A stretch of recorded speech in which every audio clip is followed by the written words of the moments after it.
95 after Christ, when St. John came in the island of Patmos in exile by the Roman Emperor Domitian. Domitian persecuted or sent in exile every person who loved the God that was not him. St. John was the son of Zebedee and Salome. He was one of the most beloved disciples of Jesus Christ.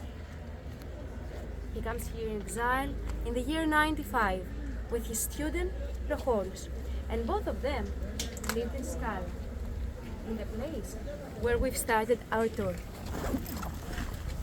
Every day they are coming in the cave in order to find peace and pray.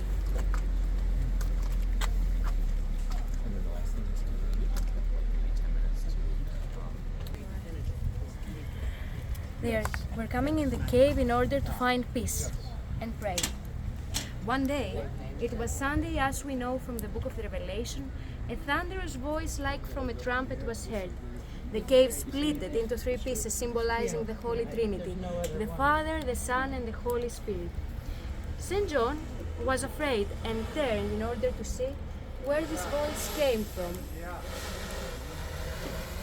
And then he saw Jesus Christ in a way that he didn't have seen him before. And now we have to walk a little bit in order to continue being seven churches. Jesus Christ, on his right hand, he was holding seven stars, and on his left hand, two keys, the one for the death and the other for the life after death. From the mouth of Jesus Christ, one double-edged sword was coming out, symbolizing the sharp speech of Lord. St. John was afraid and lay down to the earth like dead. And then Jesus taught to him, "Fear not, I am the Alpha and the Omega, the first and the last, the beginning and the end. Everything you see, everything you hear, write it down and send it to the seven churches of Asia Minor." The seven candlesticks, the seven churches, the seven stars, all of them are symbolizing the seven churches of Asia Minor: Smyrna, Sardis, Ephesus, Pergamos, Philadelphia, Laodicea, and Thyatira. St. John stayed in the island of Patmos only for 18 months. His exile was ended by the Roman Emperor Nerva, who loved Christians, and they were free to go back to Ephesus.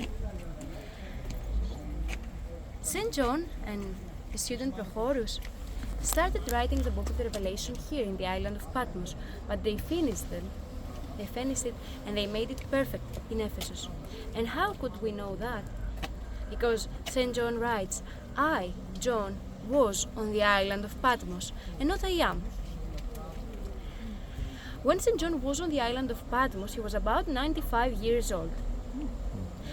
Our oral tradition says that he could barely see. He was blind due to his age. That's why he didn't write, but he dictated to Prochorus, and Prochorus wrote everything that we read in the book of the Revelation, the last book of the New Testament, an eschatological book that speaks for the end of the world, but not in a bad way, in a very nice way. It says that life and Jesus Christ will win in the end. Today, we are going to visit the cave, and we are going to make a stroll from the right to the left. The first thing that we are going to see is a natural desk, where Prochorus wrote everything that St. John was dictating to him. After this natural desk, there are two holes on the wall of the cave. The smaller one was the place where St. John was putting his hand in order to stand up after his prayers. And the biggest one was the place where St. John was putting his head in order to rest. We are going to see the split. When St. John was on the island of Patmos, the cave was open, and someone could see the sea, even the coastline of Asia Minor from here. Now, the view that you can see from here is the closest to what St. John could see. In the 11th century, a monk named Christodoulos, the founder of the monastery of St. John, the castle, which was on the top of the hill, built a second chapel near to the cave on the left side of the cave in order to protect it from the pirate attacks. This church is in honor of Saint Anne, the mother of Virgin Mary. Anne was also the name of the empress who played a very important role in order to give to this monk the island of Patmos. Anne was also the name of the mother of Blessed Christodoulos, the founder of the monastery. And now, my dear group, prepare your yellow cards. No. Okay. 8.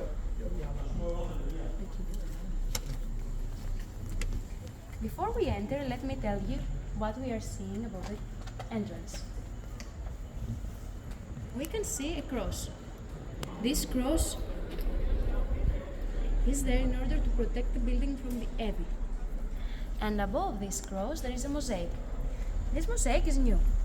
It was made in 15th of March of this year, and it refers to the passage 19.9 of the book of the Revelation, the marriage supper of the Lamb.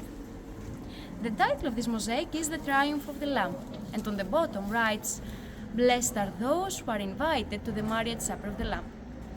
The marriage supper of the Lamb refers to the second advent. Jesus Christ marries the Church of Jerusalem, and blessed are those who are invited to this supper. All around the lamb that symbolizes Jesus Christ, you can see 4 animals referred to the Old Testament. For the Orthodox Church, these 4 animals are the 4 evangelists. So, from the left to the right, the angel is the evangelist Matthew, who spoke about the genealogy of Jesus Christ. The eagle is evangelist John, who delivered the speech of Lord. The Taurus is evangelist Luke. He is depicted as Taurus, as an ox, because he spoke about the sacrifice of Jesus Christ. And in the end, we have the lion.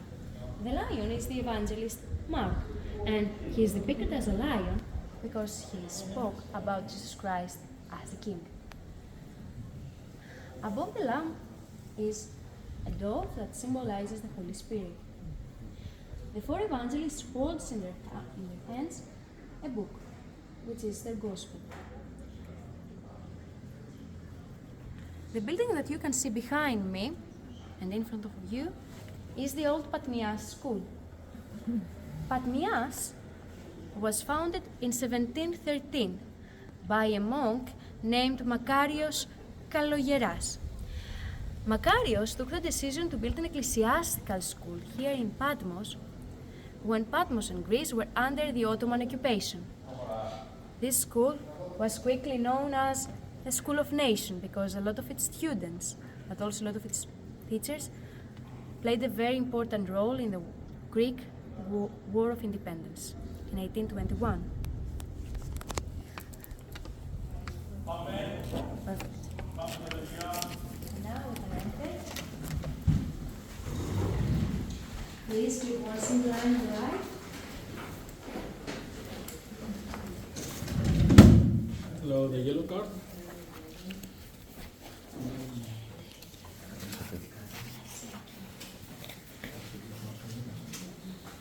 Thank you. Yellow card, please. Thank you.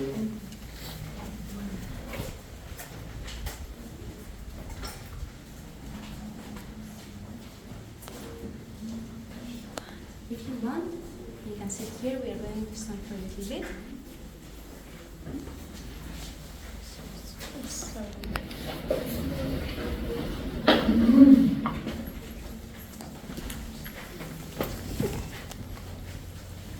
Hi.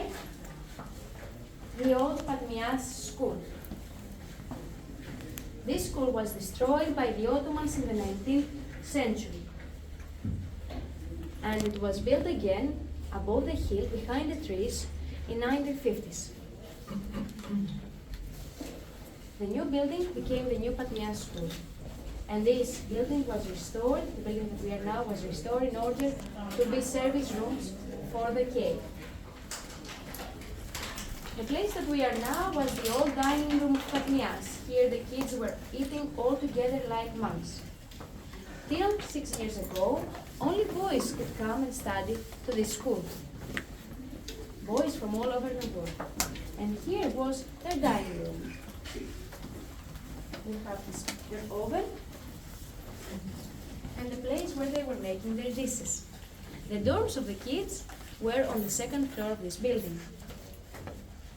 This building was restored and rebuilt with a traditional tile. The tiles that we are stepping on are the traditional tiles of Patmos. They are handmade, and the wave that symbolizes our connection with the sea is made with the 3 middle fingers.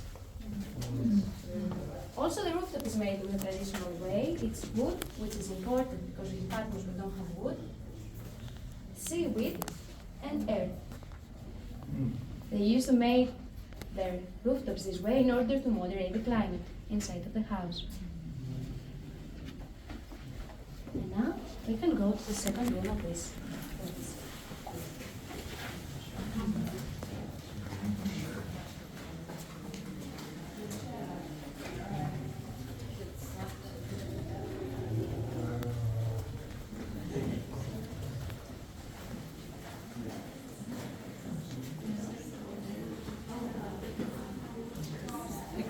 It's better if all of us stand in this room.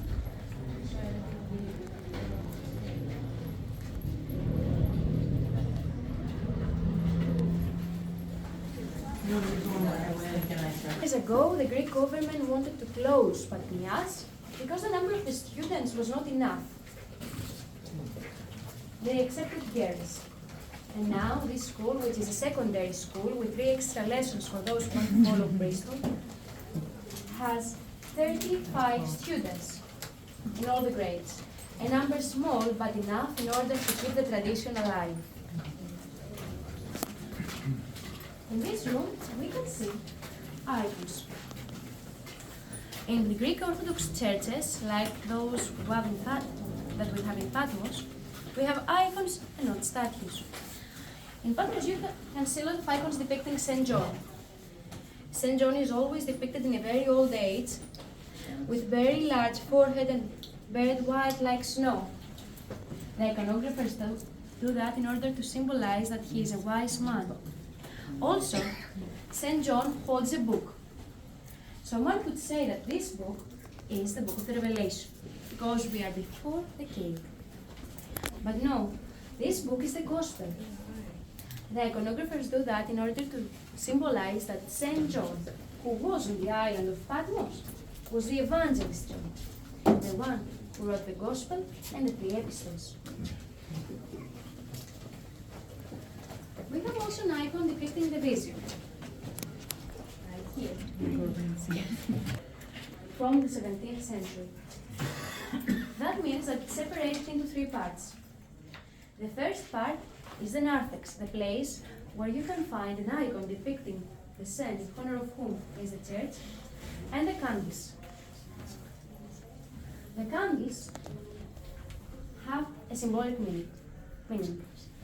As we light a candle and the flame goes up to the sky, it's like our wishes that goes up to the heaven. After the narthex, there is the main church. In the main church, we can see a temple with icons and iconostasis, as it's known in Greek. And behind this temple, it's the sanctuary. The sanctuary is the most holy place of the church because it's a place where only the priest can go in order to make the Holy Communion. And now, we can go inside.